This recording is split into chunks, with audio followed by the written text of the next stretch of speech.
Kamera ready, sound ready, 3, 2, 1, action.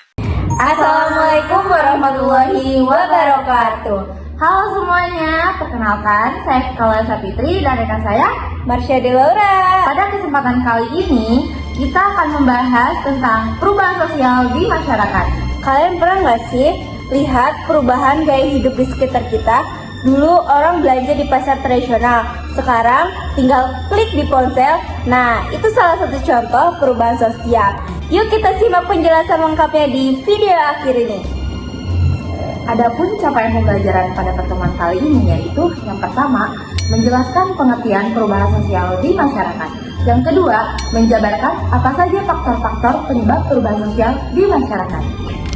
Baik, pada pembahasan kali ini kita akan membahas tentang perubahan sosial di masyarakat.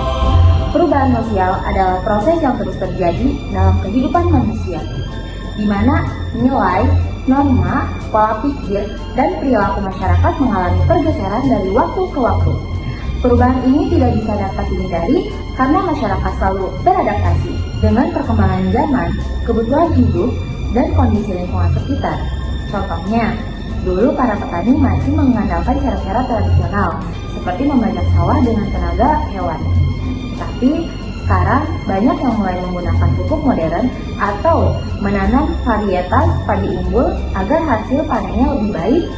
Nah, perubahan seperti inilah yang disebut sebagai bentuk adaptasi masyarakat terhadap perkembangan di sekitarnya, baik yang berasal dari kebiasaan dalam masyarakat sendiri maupun dari pengaruh luar, seperti kebijakan pemerintah atau perubahan iklim.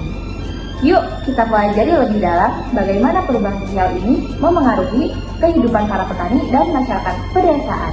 Teman-teman, tahukah kalian perubahan sosial yang terjadi di masyarakat ternyata memiliki berbagai penyebab loh? Secara umum, ada dua faktor yang menyebabkan terjadinya perubahan sosial, yaitu faktor internal dan faktor eksternal. Faktor internal berasal dari dalam masyarakat sendiri, misalnya adanya penemuan baru yang memudahkan kehidupan manusia, seperti teknologi atau alat komunikasi modern.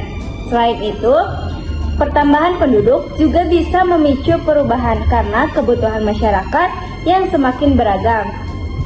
Dan jangan lupa perubahan pola pikir masyarakat, misalnya dari yang tradisional menjadi yang lebih terbuka juga termasuk faktor penting penyebab perubahan sosial. Sementara itu, faktor eksternal datang dari luar masyarakat. Contohnya, pengaruh budaya asing yang masuk melalui media sosial, globalisasi yang mempercepat arus informasi, serta perkembangan teknologi yang membuat kehidupan menjadi lebih praktis.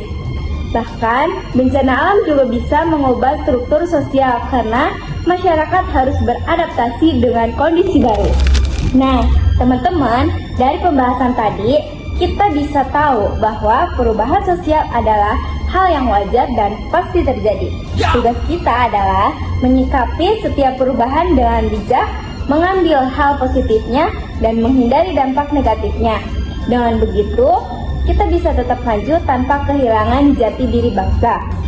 Terima kasih sudah menyimak. Jangan lupa terus belajar dan peka terhadap perubahan di sekitar kita. Sampai jumpa di materi IPS berikutnya. Wassalamualaikum warahmatullahi wabarakatuh.